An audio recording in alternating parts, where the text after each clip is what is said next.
जय श्री कृष्ण। आप सभी का स्वागत है मेरे YouTube चैनल गोपाल दीवानी में। आज हम आपको सोमवार व्रत की पौराणिक कथा का रसपान करवाने जा रहे हैं।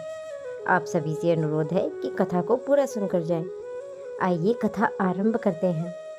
अमरपुर नगर में एक धनी व्यापारी रहता था। दूर दूर तक उसका व्यापार इतना फैला हुआ था कि नगर में उस व्यापारी का सभी लोग मान सम्मान करते थे।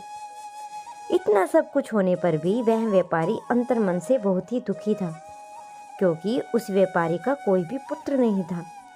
दिन रात उसे एक ही चिंता सताती रहती थी कि उसकी मृत्यु के बाद इतने बड़े व्यापार और धन संपत्ति को कौन संभालेगा। पुत्र पाने की इच्छा में वह व्यापारी प्रतिदिन भगवान शिव की व्रत और पूजा किया करता था। सायंकाल को व्यापारी शिव मंदिर में जाकर भगवान शिव के सामने घी का दीपक जलाया करता था। उस व्यापारी की भक्ति को देखकर एक दिन पार्वती माँ ने भगवान शिव से कहा कि हे प्राणनाथ, यह व्यापारी आपका सच्चा भक्त है। कितने दिनों से यह सोमवार का व्रत पूजा व नियमित रूप से कर रहा है। भगवान, आप इस व्यापारी की मनोकामना अवश्य पूर्ण करें। भगवान शिव ने मुस्कुराते हुए कहा कि हे पार्वती, इस संसार में सबको उसके कर्म के अनुसार ही फल की प्राप्ति होती है। प्राणी जैसा कर्म करते हैं उन्हें वैसा ही फल प्राप्त होता है। इसके बावजूद भी पार्वती जी नहीं मानी। इतना आग्रह करते हुए, नहीं प्राणनाथ, आपको इस व्यापारी की इच्छा तो पूरी करनी ही पड़ेगी। यह आपका अनन्य परम भगत है।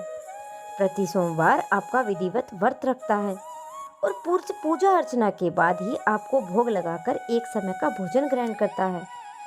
आपको इसे पुत्र प्राप्ति का वरदान देना ही होगा। पार्वती माँ का इतना आग्रह देखकर भगवान शिव ने कहा कि तुम्हारे आग्रह पर मैं इस व्यापारी को पुत्र प्राप्ति का वरदान देता हूँ, लेकिन इसका पुत्र 16 वर्ष से अधिक जीवित नहीं रहेगा। उसी रात भगवान शिव ने स्वप्न में उस व्यापारी को दर्शन देकर उसे पुत्र प्राप्ति का वरदान दिया और उसके पुत्र को 16 वर्ष तक जीवित रहने की बात भी बताई।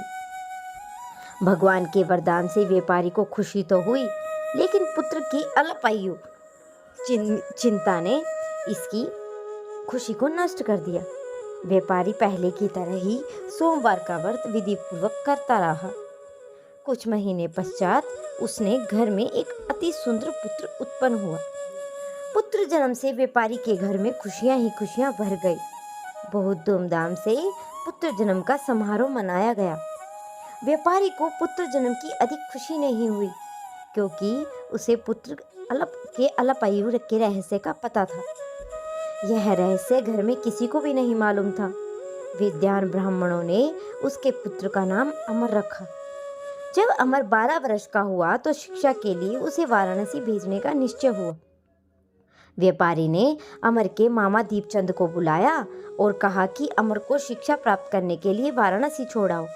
अमर अपने मामा के साथ शिक्षा प्राप्त करने के लिए चल दिया और रास्ते में जहाँ भी अमर और दीपचंद रात्रि में विश्राम के लिए ठहरते, वहीं पर यज्ञ करते और ब्राह्मणों को भोजन कराते थे। लंबी यात्रा के बाद अमर और दीपचंद एक नगर में पहुंचे। उस नगर के राजा की कन्या के विवाह की खुशी में पूरे नगर को सजाया गया था। निश्चित समय पर ही बारात आ गई, लेकिन वर का पिता अपने बेटे के एक आंख से काने होने के कारण बहुत ही चिंतित था।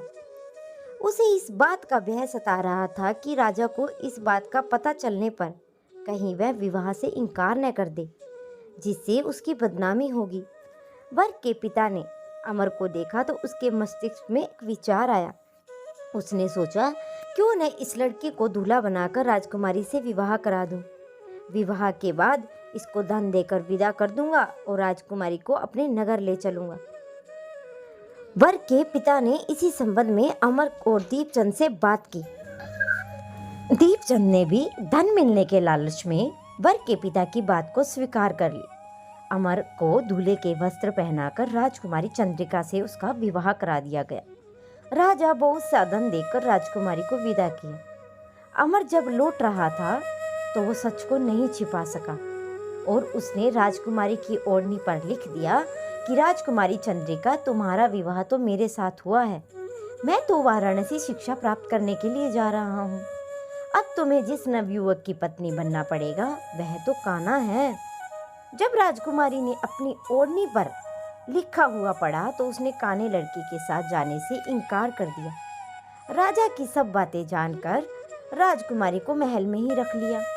उधर अमर और अपने मामा दीपचंद के साथ वाराणसी पहुंच गया। अमर ने गुरुकुल में पढ़ना शुरू कर दिया। जब अमर की आयु 16 वर्ष की हुई तो उसने एक यज्ञ किया। यज्ञ की समाप्ति पर ब्राह्मणों को भोजन करवाया, खूब अन्न वस्त्र दान किए।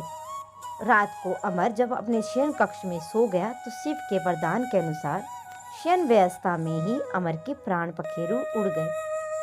सूर्यदेव पर मामा अमर को मृत देखकर रोने पिटने लगा। आसपास के लोग भी एकत्रित हो गए और तभी उधर से मामा के रोने के विलाप सुनकर सवर समीप से गुजर रही भगवान शिव और माता पार्वती ने भी सुने। माता पार्वती जी ने भगवान से कहा, प्राणनाथ, मुझसे इसके रोने के स्वर सहन नहीं हो रहे, आप इस व्यक्ति के कष्ट को अवश्य दूर करें। भगवान शिव ने पार्वती जी के साथ अदृश्य रूप में समीप जाकर अमर को देखा तो पार्वती जी से बोले कि पार्वती, यह तो उसी व्यापारी का पुत्र है जिसे मैंने 16 वर्ष की आयु का वरदान दिया था। इसकी आयु तो पूरी हो गई। पार्वती जी ने फिर भगवान शिव से निवेदन किया, हे प्राणनाथ, आप इस लड़की को जीवित करें, नहीं तो इसके माता पिता की मृत्यु के कारण रो रोकर अपने प्राणों को त्याग कर देंगे। इस लड़के का पिता तो आपका परम भगत है, वर्षों से सोमवार का व्रत करते हुए आपको भोग लगा रहा है। पार्वती के इतना आग्रह करने पर भी भगवान शिव ने उस लड़के को जीवित होने का वरदान दिया और कुछ ही पल में वह जीवित होकर उठ बैठा। शिक्षा समाप्त करके अमर मामा के साथ अपने नगर की ओर चल दिया। दोनों चलते हुए उस नगर में पहुंचे जहां अमर का विवाह हुआ था। उस नगर में अमर ने यज्ञ का आयोजन किया और समीप से गुजरते हुए नगर में राजा ने यज्ञ का आयोजन देखा। राजा ने अमर को तुरंत ही पहचान लिया। यज्ञ समाप्त होने पर राजा अमर उसके मामा को महल में ले गया। कुछ दिन उन्हें महल में रखकर बहुत सा धन वस्त्र देकर राजकुमारी के साथ विदा किया। रास्ते में सुरक्षा के लिए राजा ने बहुत से सैनिकों को दीपचंद के साथ भेजा। दीपचंद ने नगर में पहुंचते ही एक दूत को घर भेजकर अपने आगमन की सूचना भेजी। अपने बेटे अमर को जीवित वापस लौटने की सूचना से व्यापारी अत्यंत प्रसन्न हुआ। व्यापारी ने अपनी पत्नी के साथ स्वयं को एक कमरे में बंद रखा था। भूखे प्यासे रहकर व्यापारी और उसकी पत्नी बेटे की प्रतीक्षा कर रहे थे। उन्होंने प्रतिज्ञा कर रखी थी कि उनके बेटे की मृत्यु का समाचार मिला तो दोनों अपने प्राण त्याग कर देंगे। व्यापारी अपनी पत्नी और मित्रों के साथ नगर के द्वार पर पहुंचा। अपने बेटे का विवाह का समाचार सुनकर पुत्र वधू राजकुमारी चंद्रिका और को देखकर उनकी खुशी का ठिकाना ना रहा। उसी रात भगवान शिव ने व्यापारी के सपने में आकर कहा कि हे सृष्टि, मैंने तेरे सोमवार के व्रत से प्रसन्न होकर तुझे ये वरदान दिया है, तेरे पुत्र की लंबी आयु प्रदान की है। व्यापारी इस पर बहुत ही प्रसन्न हुआ। सोमवार का व्रत करने से व्यापारी के घर में खुशियां लौट आई। शास्त्रों में लिखा है, जो स्त्री और पुरुष सोमवार को विधिवत व्रत करते हुए व्रत कथा सुनते हैं उनकी सभी इच्छाएं पूर्ण होती हैं। तो ये थी सोमवार के व्रत की कथा। अब अगली कथा का रसपान आप अगली वीडियो में करेंगे। अगर आप सभी को वीडियो पसंद आई हो तो मेरे चैनल को सब्सक्राइब करें, वीडियो को लाइक करें और कमेंट में जय श्री कृष्णा अवश्य लिखें।